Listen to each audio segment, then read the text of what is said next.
भारत में corona virus के प्रसारण को कम करने के लिए पीएम नरेंद्र मोदी ने रात को 8 बजे देश में 21 दिन के लॉकडाउन की घोषणा करनी पड़ी थी। उस टाइम पर सभी लोग बाजार से सब्जी, फल और अन्य चीज वस्तुएं लेने में जुट गए थे। ये सब चीज वस्तु तो हम दुकान से रात को भी ले जा सकते थे, पर हम अपने ऑफिस में पड़े कंप्यूटर में रखी गई हमारे फाइल को कैसे ला सकते हैं? यदि आप सोते हुए पकड़े गए तो लॉकडाउन में आपके लिए वर्क फ्रॉम होम बहुत ही कठिन हो गया होगा, क्योंकि आपको काम तो घर पर रहकर करना है, पर आपकी सभी फाइल्स तो ऑफिस में रखी हुई है। यदि आप डेली का बैकअप रखते हो तो आपको कोई दिक्कत नहीं होगी, पर आपके ऑफिस के सर्वर में या पीसी में ही फाइल है तो उसके बिना आपका काम कर पाना असंभव ही बन जाता है। बात सिर्फ लॉकडाउन की नहीं है, पर पिछले कई वर्षों से पूरे विश्व में रैनसमवेयर वायरस का आतंक भी बहुत बुरी तरह फैला है, जिसमें हैकर हमारे ही पीसी में आके सारे डेटा चुरा लेते हैं और उस इम्पोर्टेंट डेटा को वापस लेने के लिए हम हैकर्स को रुपये देने पड़ते हैं, तभी हमें हमारा सारा डेटा वापस मिलता है। ये तो थी वायरस की बात, पर कभी कभी कंप्यूटर के हार्ड डिस्क की भी क्रैश हो जाती है, तब भी आपको सभी इम्पोर्टेंट फाइल से हाथ धोना पड़ सकता है। अगर आप चाहते हो कि आपकी इम्पोर्टेंट फाइल्स के साथ ऐसा कुछ न हो, तो आपके लिए जड़ी बूटी बनकर आई है क्लाउड कंप्यूटिंग या फिर क्लाउड स्टोरेज। ये ऐसी सुविधा है कि आप आपकी फाइल किसी भी कंप्यूटर से एक्सेस कर सकते हैं और इसमें आपको नहीं वायरस का भय होगा, नहीं हार्ड डिस्क क्रैश होने का भय। तो आज के इस वीडियो में आपको क्लाउड स्टोरेज के बारे में ही बताने वाला हूँ। पहले तो हम जानते हैं कि क्लाउड स्टोरेज क्या है। बहुत सारे लोग क्लाउड का मतलब बादल के साथ जुड़ते हैं, जो बिल्कुल गलत है। हम सभी जानते हैं कि इंटरनेट बहुत सारे कंप्यूटर को एक दूसरे के साथ जोड़ा गया नेटवर्क है और यह नेटवर्क समुद्र में बिछाए गए केबल से बुना हुआ है। क्लाउड शब्द का बादल के साथ कोई रिश्ता नहीं है। बहुत आसान भाषा में बात करें तो हमारे कंप्यूटर में, मोबाइल में हमारे फोटोज, वीडियोस, मैसेज, ये सब कुछ जिस भी डिवाइस में सेव करके रखा गया है उसे हम स्टोरेज कहते हैं। उसी तरह अगर हम फेसबुक ओपन करके दूसरों के पोस्ट, फोटोज, वीडियोस देखते हैं तो हम क्लाउड स्टोरेज उसे कह सकते हैं। यानी कि जो फाइल सिर्फ हमारे कंप्यूटर में और मोबाइल में है उसे हम साधारण स्टोरेज, और जो कोई भी फाइल, फोटोज हम अलग अलग वेबसाइट के माध्यम से देख सकते हैं वो क्लाउड स्टोरेज। अब यहाँ बात ये हो गई कि जाने अनजाने में हम अभी तक क्लाउड स्टोरेज का उपयोग करते आए हैं और आगे भी उसका उपयोग करेंगे। हम सब ने कभी ना कभी तो कीपैड वाले मोबाइल का उपयोग किया ही होगा। उसमें हम अपने सारे कॉन्टेक्ट या तो सिम कार्ड में सेव करते थे या फिर मोबाइल फोन में। जब भी हम मोबाइल बदलने की बारी आती तो सभी कॉन्टेक्ट को दूसरे मोबाइल में सेव करने में बहुत दिक्कत हो जाती, पर आज के युग में हम सारे कॉन्टेक्ट या तो मेल एड्रेस पर सेव करते हैं या तो किसी और अकाउंट में सेव करते हैं, जिससे जब भी हम मोबाइल फोन चेंज करें तो हमारे सारे कॉन्टेक्ट को नए फोन में भी एक्सेस कर सकते हैं। तो जब भी हमारे डेटा को गूगल, एप्पल या फिर किसी दूसरे अकाउंट में सेव करते हैं तो उसे ही हम क्लाउड स्टोरेज कहते हैं।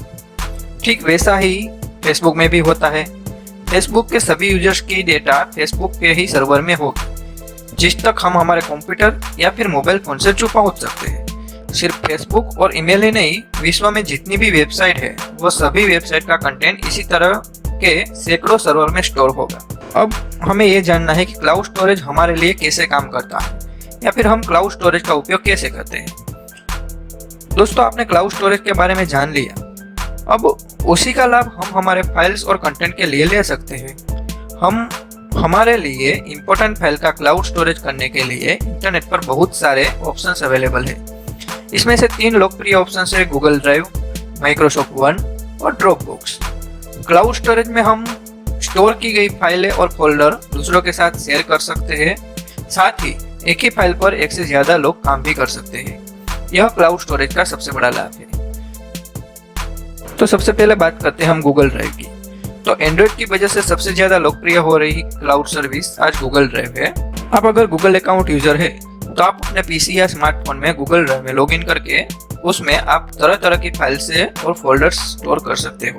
आपको उसमें वर्ड, एक्सेल, पावर पॉइंट के डॉक्यूमेंट को भी एक्सेस करने वाले सॉफ्टवेयर भी मिल जाते हैं। उसके लिए आपको अपने स्मार्टफोन में उसकी अलग ऐप इंस्टॉल करनी होगी। आप इन सभी डॉक्यूमेंट्स फाइल को एडिट भी कर सकते हैं और दूसरों के साथ आप फोल्डर्स या फिर फाइल को शेयर भी कर सकते हैं। गूगल ड्राइव में आपको 15 GB की स्टोरेज फ्री में मिलेगी। अगर आपके पास उससे भी ज़्यादा डेटा है तो कंपनी का पेड वर्जन भी आपके लिए अवेलेबल है। दूसरे नंबर की बात करते हैं वन ड्राइव की। यदि आपके ऑफिस में माइक्रोसॉफ्ट प्रोग्राम का रजिस्टर वर्जन है तो आपके लिए एक बेस्ट ऑप्शन है। माइक्रोसॉफ्ट ऑफिस की नई ऐप के बाद आपको अलग अलग ऐप इंस्टॉल करने की परेशानी उठानी नहीं पड़ेगी। आपको फ्री अकाउंट में 5 GB स्पेस मिलेगी। अगर आपको ज़्यादा स्पेस चाहिए तो 100 GB, 1 TB और 6 TB जैसे पेड ऑप्शन भी आप चुन सकते हैं। जब से माइक्रोसॉफ्ट ने एंड्रॉइड ऐप्स पर ध्यान लगाया है उसके बाद से वन ड्राइव की लोकप्रियता बढ़ती ही जा रही है। और अब बात करते हैं ड्रॉपबॉक्स की। ड्रॉपबॉक्स लंबे समय से क्लाउड स्टोरेज की बेस्ट स्टोरेज सर्विस रही है। अन्य स्टोरेज के मुकाबले इसमें बहुत कम स्टोरेज मिलती होने के बावजूद बहुत सारे लोग जो अपनी फाइल्स और फोल्डर को गूगल और माइक्रोसॉफ्ट से दूर रखना चाहते हैं उसकी पहली पसंद ड्रॉपबॉक्स है। ड्रॉपबॉक्स में सिर्फ 2 GB स्टोरेज ही फ्री में मिलती है, पर आप अलग अलग तरीके अपनाकर यह 2 GB की स्टोरेज बढ़ा सकते हैं। यहाँ पर भी आप फाइल्स और फोल्डर्स शेयर कर सकते हो और माइक्रोसॉफ्ट ऑफिस 365 के साथ इसका इंटीग्रेशन होने के वजह से आप ऑफिस फाइल उसके वेब वर्जन में भी ओपन कर सकते हो।